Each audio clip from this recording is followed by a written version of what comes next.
Bonjour à toutes et à tous. Aujourd'hui, on se penche sur un sujet vraiment clé pour les entreprises en France, l'emploi des personnes en situation de handicap. On s'appuie sur un article de La Paye Facile et l'objectif, c'est de voir comment on peut aller au-delà de la simple obligation légale. Comment faire de ça une vraie démarche d'inclusion et peut-être même, qui sait, un atout. On regarde ça de plus près. Oui, bonjour. C'est une très bonne approche. Parce que on pense souvent obligations, contraintes, mais en réalité, c'est beaucoup plus riche. Ça touche à l'égalité des chances, bien sûr, à la non-discrimination, et puis, comme le dit l'article, ça a aussi des impacts sur le climat dans l'entreprise et même sa performance. C'est un levier, en fait. Alors, commençons par le b.a.-ba, cette fameuse obligation. L'article le rappelle bien, les 6% de travailleurs handicapés, c'est pour les entreprises qui ont au moins 20 salariés. Et ce qui me frappe toujours, c'est que ça date de 1987, Oui, 1987. Ça fait plus de 35 ans. et ça montre bien que la loi ne suffit pas toujours, il faut aussi que les pratiques suivent, que la culture change. L'article précise bien, si on n'atteint pas les 6%, il y a une contribution financière. Oui. Elle est versée à l'AGFIP, c'est l'organisme clé qui collecte et qui aide ensuite. Mais, et c'est intéressant, l'obligation n'est pas complètement rigide. C'est-à-dire? On peut faire autrement qu'embaucher directement. Tout à fait. L'article parle des contributions indirectes. Par exemple, passer des contrats, de la sous-traitance, avec ce qu'on appelle les entreprises adaptées. Ce sont des entreprises qui emploient spécifiquement une majorité de travailleurs handicapés, au moins 55%. Ou alors avec les ESAT, les établissements et services d'aide par le travail. Ça, c'est une autre manière de participer. D'accord, donc il y a une certaine flexibilité, quoi.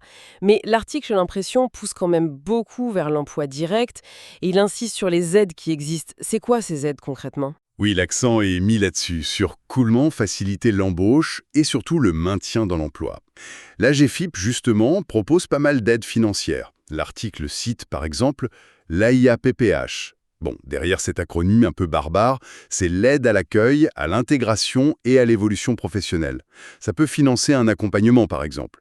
Et il y a aussi l'aide pour adapter le poste de travail. Ça peut couvrir une partie des frais pour, je sais pas, un logiciel spécifique, un siège ergo ou aménager les horaires. Mhm.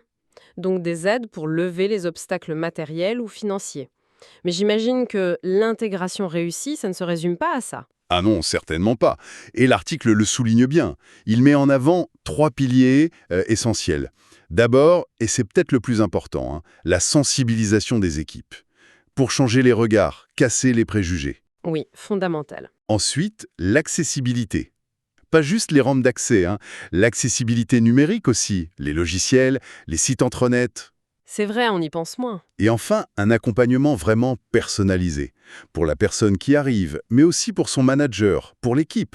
C'est tout ça qui crée une culture inclusive. Et c'est là justement qu'on dépasse la simple case à cocher, obligation remplie. L'article suggère que ces bonnes pratiques, c'est pas juste pour faire bien, ça apporte vraiment quelque chose à l'entreprise. C'est quoi ces bénéfices? Alors, le texte en liste plusieurs. Bon, évidemment, il y a l'image de l'entreprise, la marque employeur, ça joue. Mais ça va plus loin. Il parle d'un enrichissement des équipes. La diversité des profils, ça stimule la créativité, l'innovation. Les personnes en situation de handicap développent souvent des compétences assez uniques, tu vois, en adaptation, en résolution de problèmes. C'est vrai. L'article mentionne aussi une motivation, une fidélité à l'entreprise, souvent plus forte. C'est pas rien, ça. C'est une vraie valeur ajoutée. Donc, si on résume un peu, respecter la loi, c'est la base, mais s'emparer vraiment du sujet, utiliser les aides qui existent et surtout travailler sur la culture interne, sensibilisation, accessibilité, accompagnement, c'est là qu'il y a un vrai gain, pour tout le monde en fait. C'est exactement ça. L'article nous invite vraiment à regarder au-delà de la contrainte. C'est un investissement social, humain, mais qui peut être aussi stratégique.